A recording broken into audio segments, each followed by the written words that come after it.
बिस्मिल्लाहिर्रहमानिर्रहीम। मुअज़्ज़िज़ नाज़रीन, अस्सलाम वालेकुम।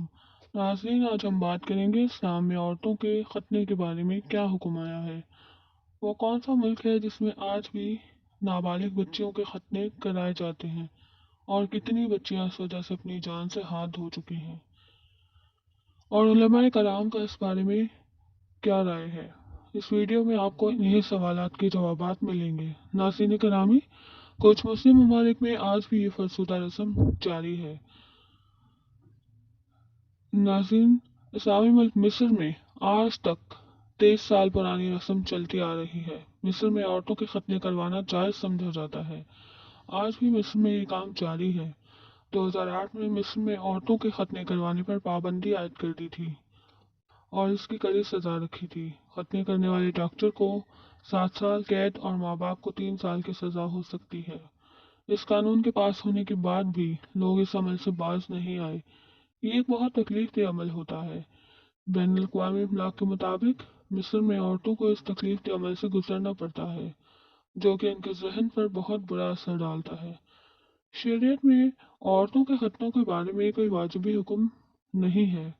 अगर ना भी करवाए जाएं तो कोई फर्क नहीं पड़ता। नाज़रीन, इस्लाम में मर्दों के खतने करवाने का हुक्म दिया गया है। इसकी बेहतरीन उम्र वो है जिसमें बच्चा अभी चंद माह का हो। उलमाए कराम के मुताबिक अगर कोई मर्द इस्लाम कबूल करता है तो वो खतने ना भी करवाए तो वो मुसलमान है, लेकिन खतने करवा लेना बेहतर है। नाज़रीन, दुनिया में आज भी कई ममालिक में ऐसी औरतों को नापाक और मनहूस समझा जाता है जिनके खतने ना हों। औरत के खतने करवाने का असल मकसद शहवत में कमी होता है। इसलिए मर्द औरतों को बापर्दा रखने के लिए ये सब करते हैं। दुनिया में बहुत से ममालिक हैं जहाँ आज भी ये अमल होता है। इसमें नाइजीरिया, हिंदुस्तान और अरब ममालिक भी शामिल हैं। दुनिया में इस वक्त 27 ममालिक ऐसे हैं जिसमें औरतों के खतने करवाए जाते हैं। बोहरी कम्युनिटी में बोहरी कम्युनिटी में भी ये रस्म अभी तक जारी है। बोहरी का एक खास मखसूस लिबास होता है। बोहरी मर्द सर पर सुनहरी टोपी लेते हैं और औरतें मखसूस तर्ज के रंग बिरंगे बुर्के पहनती हैं। इस बिरादरी के लोग अपनी बच्चियों को इस भयानक अमल से गुजारते हैं।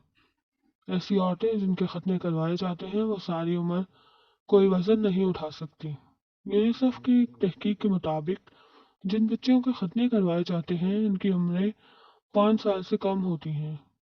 पूरी दुनिया में ऐसी औरतों की तादाद 27 करोड़ तक है। दोस्तों, सूडान में इस अमल पे बहुत जोर दिया जाता है। इस मॉडर्न दौर में भी सूडान में ये अमल जारी है। मिस्र में एक बार फिर कानून साजी की गई। ऐसा डॉक्टर जो औरतों के खतने करेगा उसे 20 साल की सजा और वरसा को 7 साल की सजा दी जाएगी। नाजरीन, मिस्री खवातीन अब इस अमल को ज़रूरी समझती हैं। मिस्र में ये रवायत है कि जो खवातीन खतने नहीं करवाती इससे कोई शादी नहीं करता। मिस्री हुकूमत इस अमल को रोकने में नाकाम रही है। इसकी बड़ी वजह बुजुर्ग खवातीन है। मिस्र में नानियाँ दादियाँ इस रस्म को चलाने में सबसे आगे हैं। वो अपनी बच्चियों को उंगली पकड़कर खाने पीने की चीज़ों का लालच देकर साथ ले जाती हैं और इनके खतने करवा देती हैं। ऐसी बच्चियां पूरी जिंदगी नफसियाती मसाइल का शिकार रहती हैं। खतने करवाने के दौरान खून बह जाने से कई बच्चियों की मौत हो गई है। सोमालिया में एक बच्ची खतने करवाने के बाद खून ज्यादा बह जाने की वजह से जिंदगी से हाथ हार गई। नाज़रीन करामी, दीन इस्लाम में किसी भी किस्म से जबर से मना किया गया है। किसी कमजोर शख्स के साथ हमारा मजहब ज्यादती की इजाजत हरगिज नहीं देता। इस्लाम में औरत को बहुत इज्जत और मकाम दिया गया है। मगरबी ममालिक में आज भी आज़ादी के नाम पर औरत की बेहुरमती की जा रही है। नाज़रीन, ये थी आज की वीडियो। अच्छी लगे तो लाइक और शेयर ज़रूर कीजिएगा। अल्लाह निगहबान।